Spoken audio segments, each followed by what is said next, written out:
Toujours avec beaucoup de plaisir, j'espère que vous allez très bien. Aujourd'hui, nous allons poursuivre les analyses graphiques et pour le coup, nous sommes devant le dollar américain face au dollar canadien, le USD CAD. La stratégie n'est plus nouvelle pour vous. Il s'agit bien sûr de la double structure. Nous avons une première structure qui est la tendance hautement forte en H4, une tendance hautement forte en H4 et bien sûr, c'est une tendance haussière suivie d'une consolidation de marché ici à ce niveau. Qu'est-ce que nous pouvons remarquer? Le marché a bien et bien cassé la ligne de cours. Voilà, là je suis en train de zoomer. Nous pouvons constater que nous avons une belle cassure ici à ce niveau. Voilà, donc la belle cassure ici suivie d'une énorme impulsion baissière qui a d'abord touché la première zone susceptible de retournement. Donc si je dézoome, vous pouvez constater que là sur ce graphique, j'ai noté une première zone ici, une deuxième, une troisième, une quatrième et un dépôt final ici à ce niveau. Mais ici, si moi je vais vous donner un conseil, c'est de ne pas vous positionner si vous remarquez que le marché fait ce genre de scénario. Vous avez vu le scénario que le marché a fait. Le marché a directement de ici à ce niveau de cette impulsion. Donc de cette impulsion, de ce point de départ, le marché a directement cassé la ligne de cours, votre ligne d'action, c'est-à-dire votre zone d'action, a cassé ça, a clôturé une bougie et a directement plongé dans une impulsion haussière. Si le marché fait ce genre de scénario, qu'est-ce que le marché a tendance à faire? Le marché a tendance à retracer fortement plus tard. Donc, c'est le retracement qui est en train de commencer en bougie verte. C'est ça que nous sommes en train de remarquer comme ça. Voilà. Donc, ce que moi je vais attendre, c'est d'attendre une figure de continuation ou soit d'attendre une consolidation de marché parce que, de par mon expérience, lorsque le marché fait ce genre de scénario, sur les jours après, le marché consolide.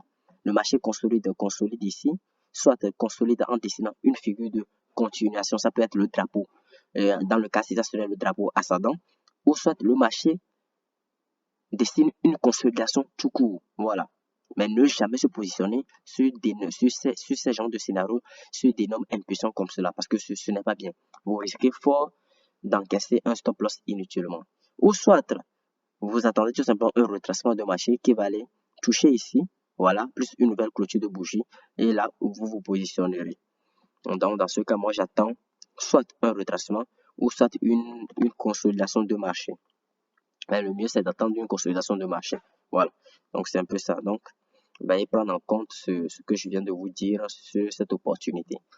Nous allons parler vite fait d'une nouvelle opportunité. Après tout, je vais parler de... voilà, je suis en train de chercher. J'aimerais parler de l'indice du dollar. L'indice du dollar. Nous allons parler de l'indice du dollar. Encore une fois...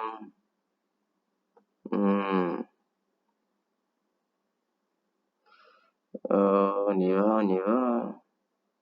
On y va, on y va.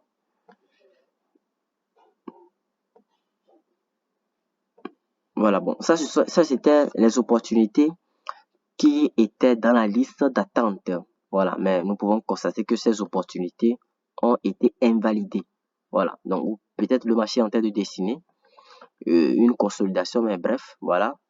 Parce que sur ce scénario, nous attendons à ce que le marché casse et clôture une bougie en dessous de la ligne de coût.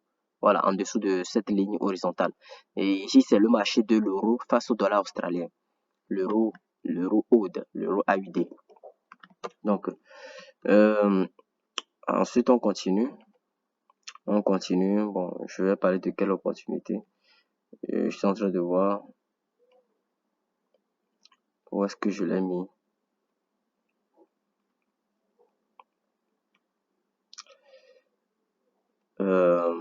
Voilà, donc ça aussi, c'était l'opportunité du dollar néo-zélandais.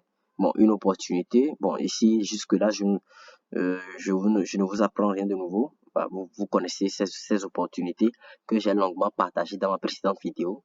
Ça, c'est l'opportunité du dollar néo-zélandais face au yen japonais. Ça fait NZD, JB, ouais, je pense bien. Donc ça, c'est invalidé encore une fois. Bon, nous pourrons quand même supprimer les dessins. et rendre ce graphique neutre. Voilà, comme ça. Et on quitte. Également, ça c'est le dollar canadien face au yen japonais. Nous supprimons les dessins et nous rendons le graphique neutre. Ça, c'est l'indice du dollar. Bon, concernant mes précédentes vidéos, nous pouvons remarquer que l'indice du dollar avait dessiné un double creux, figure de retournement. Mais si je prolonge aujourd'hui, qu'est-ce que nous pouvons remarquer? Nous pouvons remarquer que voilà l'indice du dollar qui avait dessiné une figure de retournement, le double creux. Voilà, je prolonge la ligne. Nous pouvons remarquer que voilà, le marché a vraiment voilà touché, a été impacté par cette zone de support que je viens de tracer horizontalement et que par après le marché a chuté. Donc voilà, ça c'est l'indice du dollar. Donc comme ça a chuté comme ça afflue généralement sur la perte de devise euro-USD. Donc ici, ça c'est le graphique de l'indice du dollar. L'indice du dollar est en chute libre. Voilà, ça c'est la chute libre. Donc l'euro-USD, voilà, est en train de monter. Comme vous pouvez constater, en train de monter. J'avais partagé une opportunité concernant le graphique de l'euro-USD, une opportunité de swing trading. Et nous étions dans cette opportunité. Bon, pour ceux qui avaient pris l'opportunité, puisque moi, je n'avais donc pris l'opportunité. Pour ceux qui avaient pris l'opportunité, le marché a bien et bien quand même évolué depuis notre prise de position ici. Car si je dézoome, donc voici donc l'opportunité. Donc c'était voilà une belle tendance baissière suivie d'une consolidation de marché et nous étions positionnés ici. Voilà, et le marché a bien et bien évolué jusqu'à ce que le marché nous dessine une figure de retournement, nous alertant le changement de la tendance. Donc nous avons pris nos précautions, les mesures nécessaires pour pouvoir voilà pour pouvoir faire face à ce retournement. Donc du coup, le marché probablement, si vous avez déposé votre stop loss ici, vous êtes peut-être sorti en break-even. Voilà, vous avez peut-être managé le trade, voilà. Et le marché, qu'est-ce que nous pouvons constater par après? Que à cause de l'influence de l'indice du dollar, à cause de l'influence de l'indice du dollar que voici, le marché a donc décidé de changer de direction. Voilà, comme vous pouvez constater. Ça, c'est la paire. Cette paire que je vous montre, c'est la paire de devises euro face au dollar américain, l'euro USD. Alors, ça c'est bon, je continue, hein, je suis en train de continuer comme ça. Ça c'est le dollar néo-zélandais face au dollar américain, NZD-USD. Longuement, j'ai partagé cette opportunité, mais aujourd'hui encore le marché est en train de consolider. Vous pouvez clairement voir que ici c'est une consolidation de marché. Voilà, moi je ne me suis pas encore positionné sur cet actif. Néanmoins, j'avais quand même écrit, bon, j'avais quand même mis les probabilités, voilà, concernant les parties où je devais quand même déposer mon stop loss.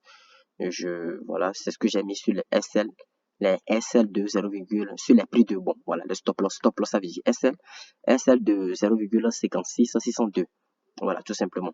Un T profit final qui se situe en haut. Donc ça, si c'est une opportunité à mettre dans votre viseur. Donc, c'est une opportunité à mettre dans votre ligne de mire. Donc, pour ne pas louper cette opportunité, si bien sûr le marché vous donne les confirmations nécessaires pour pouvoir prendre cette spéculation haussière, vous voyez.